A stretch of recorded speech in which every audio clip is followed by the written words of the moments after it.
खुलुमबाय गासै नायगिरिफोरनिसिम बड'लेण्ड निउस 24 नि जानानै अननाय सिबिनायखौ जासिग्रोबाय। बिसायख'थि आय'गआ गोदान दिल्लीयाव फैगौ जानो गोनां आसाम बिधानसभा बिसायख'थिनि सानखौ फोसावबाय।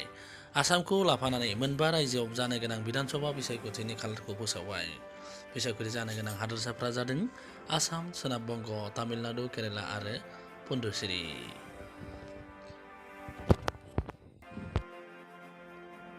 आसामाव मोनथाम खोलोबाव भट लानाया जागोन। गिबि खोलोबनि भट लानाया 27 मार्चआव जागोन, नैथि खोलोबनि भट लानाया 1 एप्रिल खालाराव आरो थामथि खोलोबनि भट लानाया फैगौ 6 एप्रिलाव जागोन। दिनै गोदान दिल्लीयाव बिसायख'थि आय'गआ फोसावोदि आसामखौ लाफानानै सोनाब बंग, तामिलनाडु, केरेला आरो पुडुचेरीआवबो बिधानसभानि बिसायख'थिया जागोन। आसामाव मोनथाम खोलोबाव भट लानाया जागोन। 27 मार्च, 1 एप्रिल आरो 6 एप्रिलाव भट लानाया जागोन। बिधानसभा समस्ति दङ। गिबि खोलोबाव 27 मार्चआव मोन 47 समस्तिनि थाखाय भट लानाय जागोन।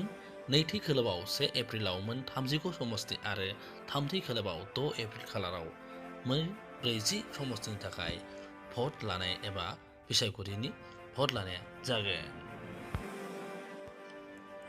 बिसायख'थिनि खालारा फोसावजानाय लोगो लोगो राजखान्थिगिरिफोरा एबा राजखान्थि हान्जाफ्रा गोख्रों जाखांदों।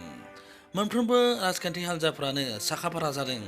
भारतीय जनता पार्टीआ फिन गावसोरनि सोरखारा खुंफिननो हागोन होननानै बुंदों आरो भारतीय जनता पार्टीआ गोख्रोङै फोसावदिंनाय राहाखौबो लागासिनो दङ।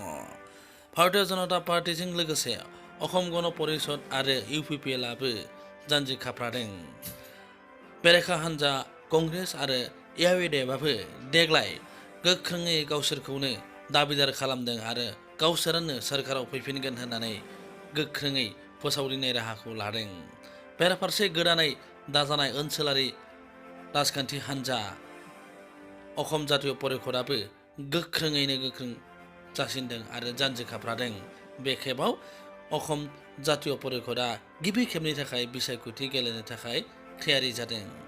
मख'नो गोनांदि बिसायख'थि सफैनाय लोगो लोगो बिसायख'थि फोसावदिंनाय राहायाबो गोख्रों जायो।